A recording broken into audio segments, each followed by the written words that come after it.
Pues vamos con la siguiente, que es otra más que tiene también un argumento también complejo. Esta sí que es la que más me gusta. A mí, o sea, la que más me gusta, no la mejor, ¿eh? Porque las tres están a un buen nivel y de hecho ya el Confidente y hasta el Último Aliento también estaban a un nivel muy parecido. O sea que cualquiera de las cinco podría ser mi favorita. Este es El Círculo Rojo, del 70. Otra película que viene con una frase introducción falsa. Según esto, es una frase de Buda, pero no es de Buda, a no ser que Melví sea Buda. Entonces sí, pero si no, no. De hecho, te ponen Buda que no es Buda, es Budai. O sea, ni siquiera es auténtica la imagen. O sea, el Buda gordo no es Buda. Buda no es gordo. Buda es atlético, de hecho, tiene un físico atlético. O sea, el Buda gordo es un sabio chino. No tiene nada, o sea, no es Buda. Esa imagen que tenemos icónica del Buda calvo y gordo, falsa, falsa. Y que es en la que cae el amigo Melví, otra vez cayendo en la falsidad, en el cliché falso, ¿no? Bueno, en este caso, el círculo rojo, en la frase de Buda inventada, no deja de ser solo que esa idea de que dos personas a veces están conectadas con un hilo y se acaban encontrando, ¿no? Pues aquí en vez de un hilo es un círculo rojo y dice que dos personas cuando están destinadas acabarán dentro del mismo círculo rojo en algún momento. Bueno, pues en este caso esas dos personas son Corey y Vogel. Corey, que acaba de salir interpretado por Alain Delon, porque esta es otra película con un reparto de lujo, como todas, pero el reparto ya es una locura. Corey, es Alain Delon, es un ladrón, bueno, es un criminal que acaba de salir de la cárcel. O sea, la película empieza cuando él está saliendo de la cárcel. Se deja entender claramente que tenía una novia a la que él odia, y luego vemos que va a la casa de un tipo que es poderoso, o sea, o al menos da la sensación de que es un poco capo, y que está con ella, aunque ella se esconde de él. Eh, y Corey le roba dinero al capo este, ¿no? Además de que lo culpa de no haber, bueno, de que no sea nada de él, ¿no? Él dice, bueno, lamento no haberte ido a ver en estos 4 años, pero claro, así no generamos sospechas. 4 no, 5, dice él, ¿no? 5. Con lo cual tiene el tiempo muy calculado. Eh, el tema está en que le roba dinero que tiene en la caja fuerte, y él manda a un par de matones para que lo persigan, ¿no? Y recupere el dinero. Por otro lado, está Vogel, que lo interpreta Jean María Volonté. En este caso, Vogel es también un criminal, digamos, si Corey es un criminal más inteligente, Vogel es un personaje más no sé cómo decirlo, más físico, más agresivo, más de acción. Aquí lo tenemos, este es Vogel. Aquí es el momento en que se conocen y empiezan a hablar. Vogel está siendo transferido por un policía en tren en el momento en que él logra escapar y la policía hace una gran dotación para perseguirlo, con lo cual queda claro que es alguien importante, que es alguien como mínimo o importante o peligroso. En ese momento, Corey va en coche. Por accidentes de la vida y coincidencias de la vida, Vogel, para huir de la policía, se mete en el maletero del coche de Corey. Corey se da cuenta, pero aún así decide ayudarlo, sin conocerlo de nada. No sé, me imagino que entre ayudar a un criminal o ayudar a la policía, prefiere ayudar a un criminal, aunque no lo conozca. Y al final lo que ocurre es que se conocen, cuando pasan el cerco policial, cuando lo pasan, va a una explanada abre el maletero, con lo cual se conocen y tal y cual. Hay buen feeling, desde el primer momento hay buen feeling. Una cosa que me he olvidado. Antes de salir de la cárcel, a Corey, un guarda le propone un plan para un robo. Para hacer un robo. Al principio Corey se niega, dice que no quiere más líos, pero luego decide hacerlo. Vale. En ese momento, estando Vogel en el maletero, los dos matones del jefe lo pillan a Corey, pero Vogel sale del maletero sin que ellos se den cuenta y mata a los dos matones. Y a partir de aquí forman equipo y deciden hacer el robo juntos. Es el robo de unas joyas.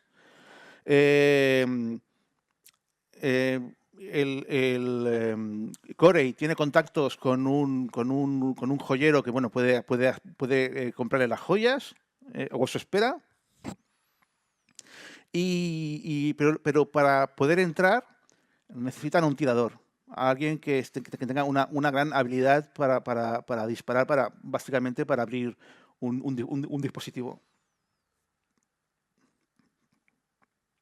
Y un amigo de Vogel, un ex policía que tiene problemas con el alcohol, bueno, está en total síndrome de abstinencia, que lo interpreta otro gran actor, Yves Montand. Y lo contratan y lo pillan también para el de esto. Al mismo tiempo, hay un policía que es el que está encargado de perseguir a Vogel. Era el que lo llevaba en el tren, que lo interpreta, que es el comisario Matei, que lo interpreta Bovril, que de hecho, anécdota, murió poco después de esta película, no llegó a ver esta película estrenada, que representa otra vez más al policía capaz. O sea, ese policía que es insistente, que quiere atraparlo y que no va a parar hasta conseguirlo. Pero que al mismo tiempo se genera otra vez más una especie de admiración no admitida, o sí más o menos sí o no admitida, pero que tiene cierta admiración hacia a los que está persiguiendo, ¿no? Y va a ser un tipo capaz y tal y cual, ¿no? Bien. Matei lo que hace es establece relación con Santi, que es un amigo de Vogel, es un amigo del que escapó de la cárcel, y básicamente le presiona porque si Vogel va a él, lo delate para poder atraparlo. Él se niega, y en principio queda ahí con la presión de Santi. Finalmente hacen el robo. Cuando va Corey, el protagonista, Alain Delon, a vender las joyas, el pedista se niega, dice que no, que es demasiado grande, que se la jugaría. Luego vemos que el pedista está confabulado con el antiguo jefe de Corey, al que le había robado pasta. Y entonces deciden buscar a otro. Y entonces dicen, no, y podemos hablar con un amigo nuestro, ¿no? El Vogel, ¿no? Entonces contratan con Santi. Y entonces hay Santi, que tiene la presión de que la policía ha encarcelado a su hijo por una chorrada, por un tema de marihuana, y además todo inventado, o sea, todo muy en plan para joder. Tienen al hijo de Santi para presionarle. Lo que hacen es que Bovril se haga pasar por el perista, por el que va a vender las joyas. Y básicamente la película acaba en el momento en que intentan vender las joyas, se descubre que la policía, intentan huir y todos mueren, como buena película de Melville, en la que todo está condenado al fracaso, a morir. O sea, y básicamente eso es todo el argumento. Aquí nos encontramos con otra vez más con un argumento más alambicado, pero tampoco demasiado. Este argumento sí que se entiende bastante bien a la primera. No es de esas películas que tengas que verla un par de veces para pillar todos los detalles, como podría ser a lo mejor El Confidente o hasta El Último Aliento. Esa sí que más o menos se sigue bastante bien. Eh, y lo que destaca de ella, aparte de lo típico de Mel B, del mejor Mel B, visualmente la película es una locura, otra gran banda sonora, otra vez grandes juegos gran juego de sonido también, o sea, es la típica, con todos los clichés típicos de Mel B, los sombreros, el vestuario, o sea, tiene esto es puro Mel B, esta película, puro Mel B. Pero lo que hace que destaque por encima de la media, aparte de que tiene un reparto espectacular, aparte de eso es el robo. Es un robo que dura casi media hora, sin una sola palabra, todo explicado de forma muy metódica. Todo el robo, paso por paso, cómo entran. Además, se rodó en una auténtica joyería, de verdad, auténtica. Y de hecho, Mel B, años antes, cuando imaginó que podía hacer una película sobre robos y pensó que esa joyería podía ser un buen lugar, el propio Mel B buscó mapas y él mismo se imaginó cómo él haría el robo, ¿no? Entonces, a partir de él imaginándose por dónde entraría para hacer el robo, crea toda la trama y crea toda la coreografía de movimientos y de espacios que hay en la película. Porque como hablaba yo antes en la persecución del samurái, que está muy bien montada, está muy bien pensado, como los cambios, ¿no? Los cambios de lugares, como los personajes se mueven de un sitio a otro. Aquí ocurre lo mismo. Todo el robo no es entramos a un sitio para robar y robamos y ya está. No, no. Entran por un portal, se van por otro. O sea, es todo un jaleo un jaleo de movimientos pero que funciona muy bien, está muy bien pensado. Es media hora sin diálogos, pero que se sigue con mucho interés porque te tiene enganchado a ver qué va a pasar. Es, en ese sentido, es muy emocionante, siendo muy tranquila porque tiene ese punto de calma típico de Mel B, pero también tiene mucha tensión y es muy emocionante. Y luego los personajes funcionan muy bien, todos los personajes. Es de esas películas en las que todos los personajes son atractivos e interesantes. El personaje de Corey, de Alain Delon, es estupendo. El de. Es un personaje. No voy a decir exactamente parecido, pero que conecta un poco con el samurái, un poquito con el samurái. Es una persona de apariencia muy fría, muy mental, muy intelectual, que es violento, pero que intenta serlo cuando es necesario y solamente porque es necesario. Vogel es un personaje más físico, es más emocional, es más, es más simpático, pero también más iracundo cuando se enfada. Es más emocional. El personaje de Jansen,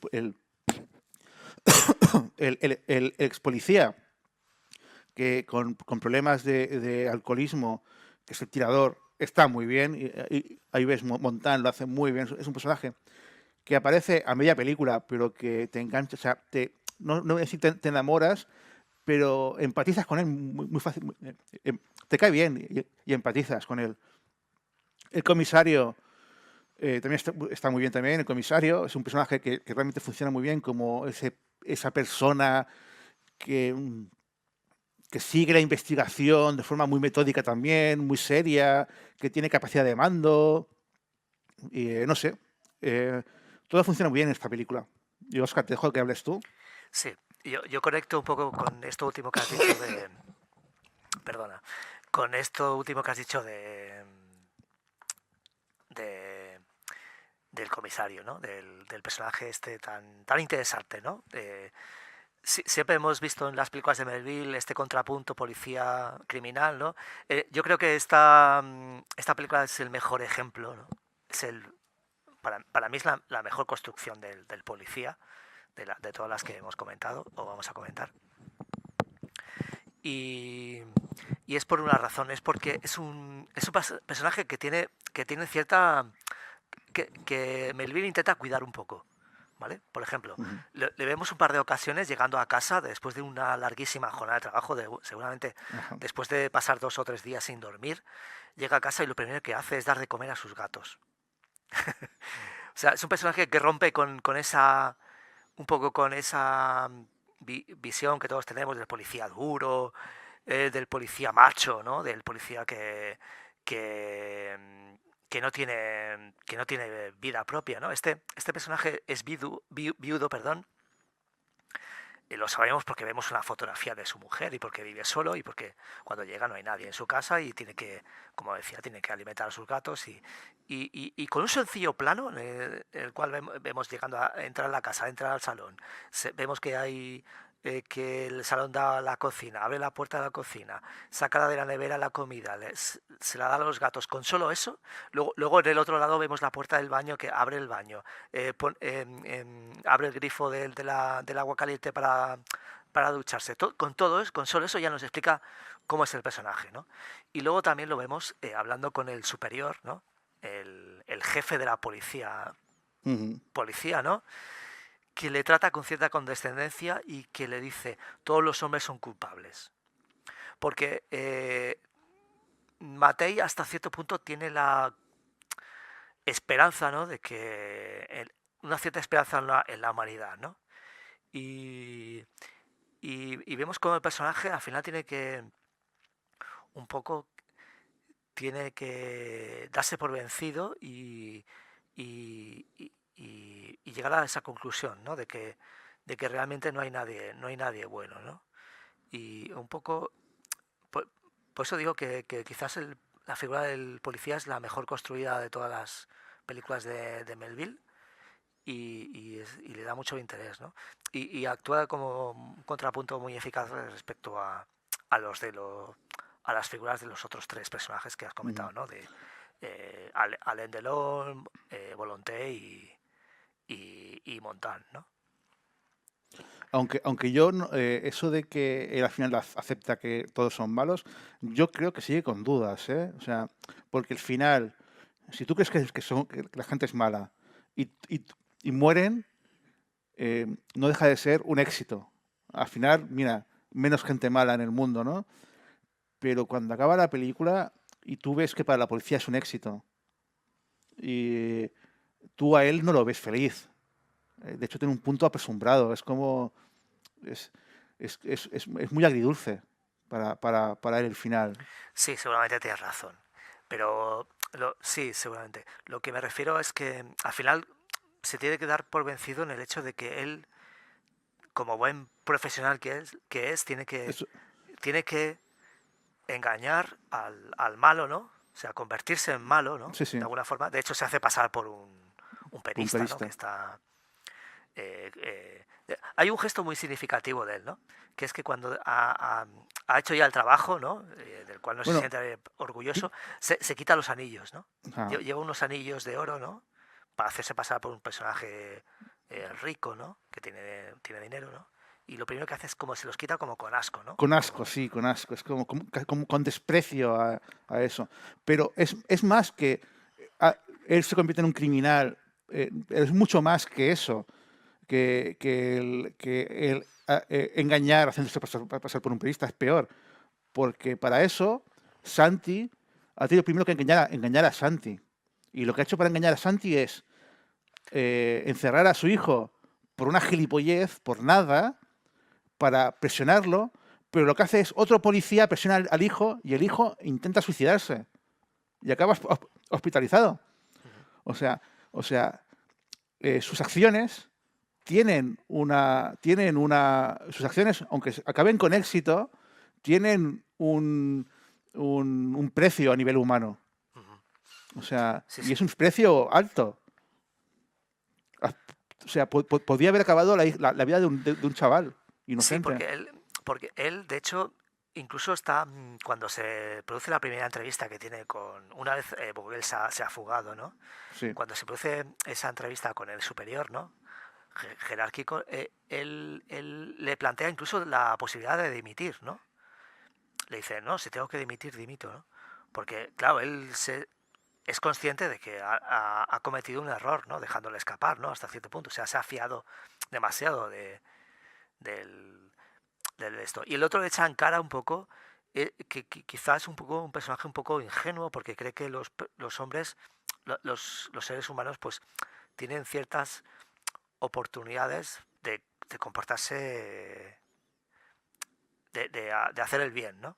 Y el otro dice, no, no, nadie, de forma muy cínica, dice, no puedes confiar en nadie, ¿no? Porque todo el mundo tiene un lado oscuro, ¿no?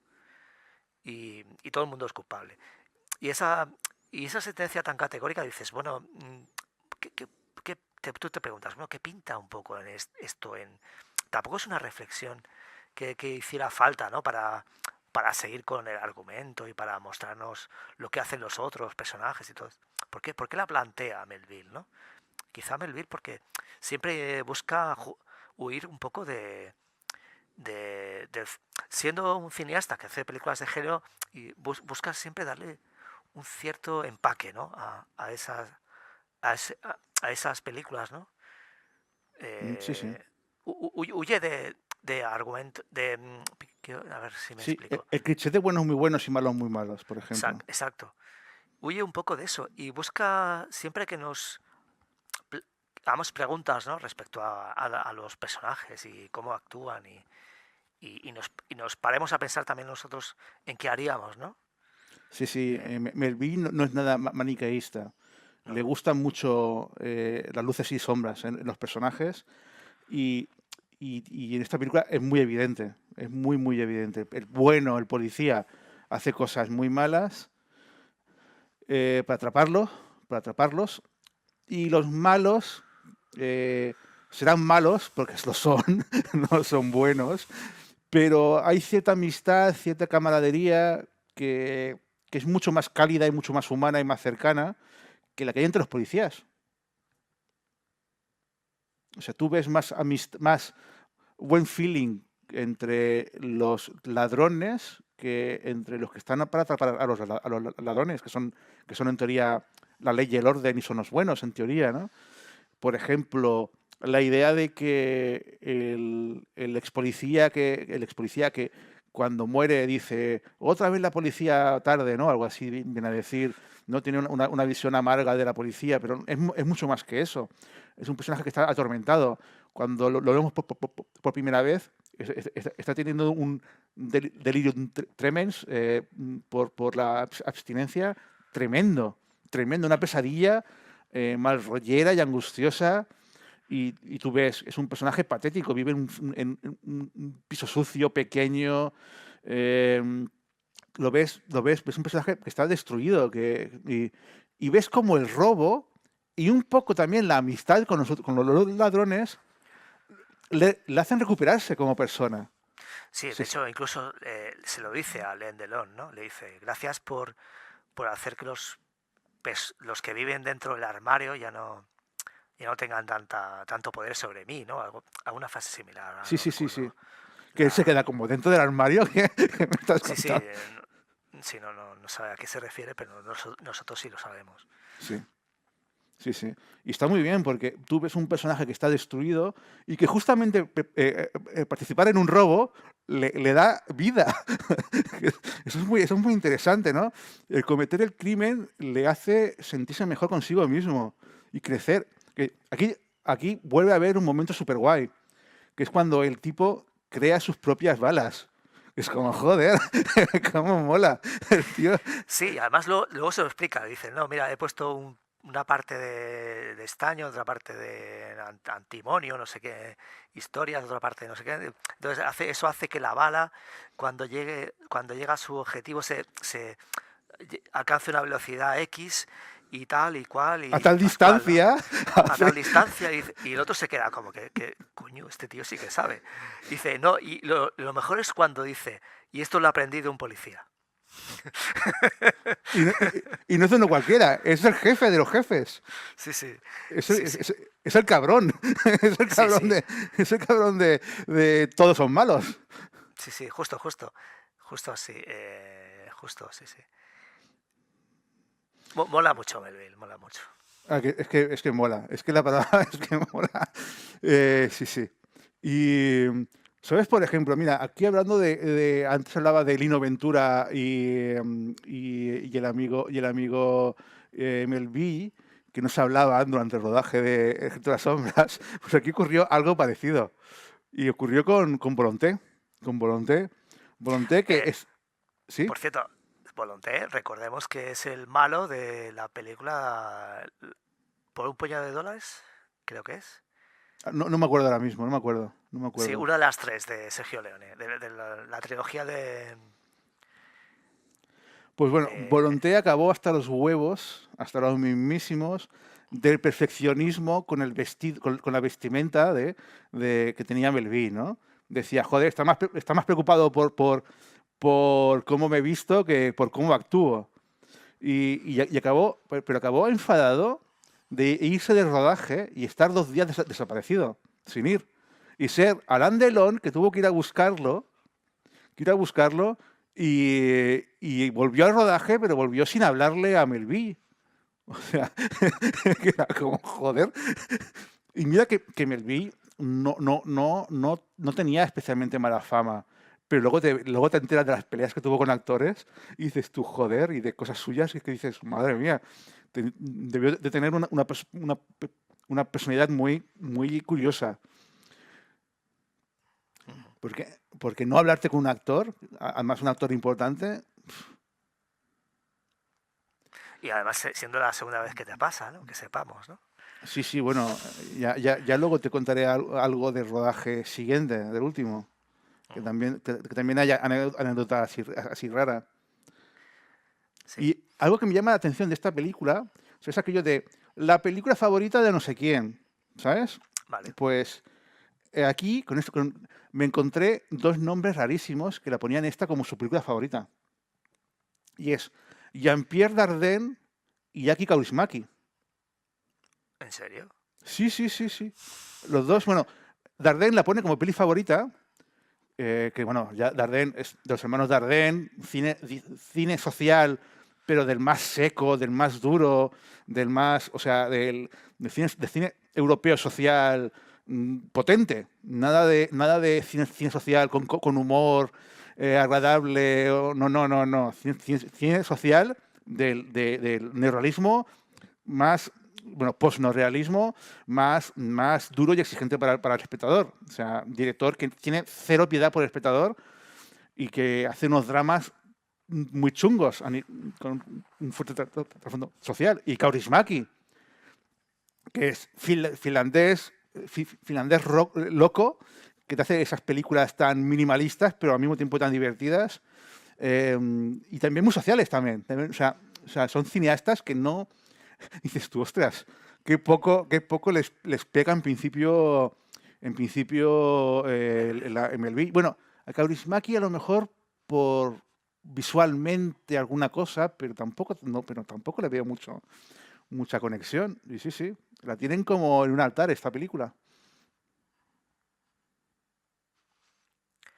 Pues sí.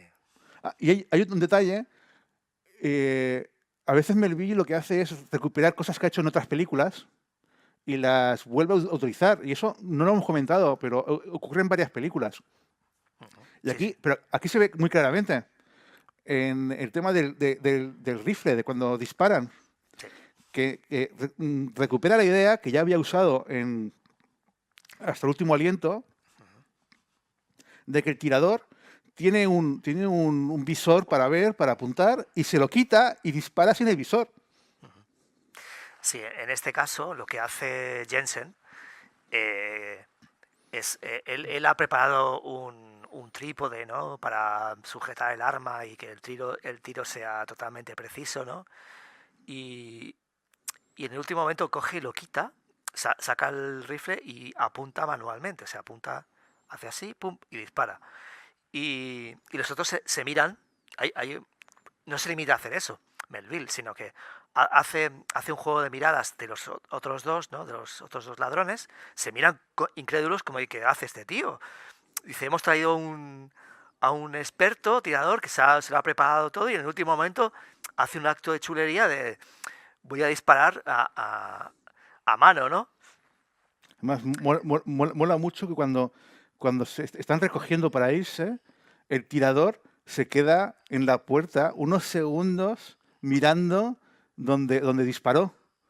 Y es nada, Sí, es una imagen súper pequeña, súper sencilla, y ya ves el orgullo, ya ves eso que luego hablará y le dará las gracias a Adelón, que en el fondo esa escena está haciendo obvio lo que con esa pequeña imagen de unos pocos segundos ya estaba diciendo. Eso me encanta de Melville, cómo a veces con una imagen te refleja el estado de los personajes. sí. Y otro momento también de esa misma escena es la de después de haber hecho su hazaña, ¿no? Saca su petaca, ¿no? De whisky, ¿no? Y ya hemos dicho que es alcohólico, y entonces en vez de beber, coge, destapa la botella y aspira, ¿no? Huele el aroma como permitiéndose un pequeño momento de éxtasis, ¿no? Sí, sí. Sin llegar a beber, ¿no? Y eso luego lo vemos en la pantalla, porque claro, toda la escena ha sido grabada en un circuito como circuito cerrado, en un vídeo, Sí, en unas cámaras de vídeo que hay colocadas en la joyería, ¿no?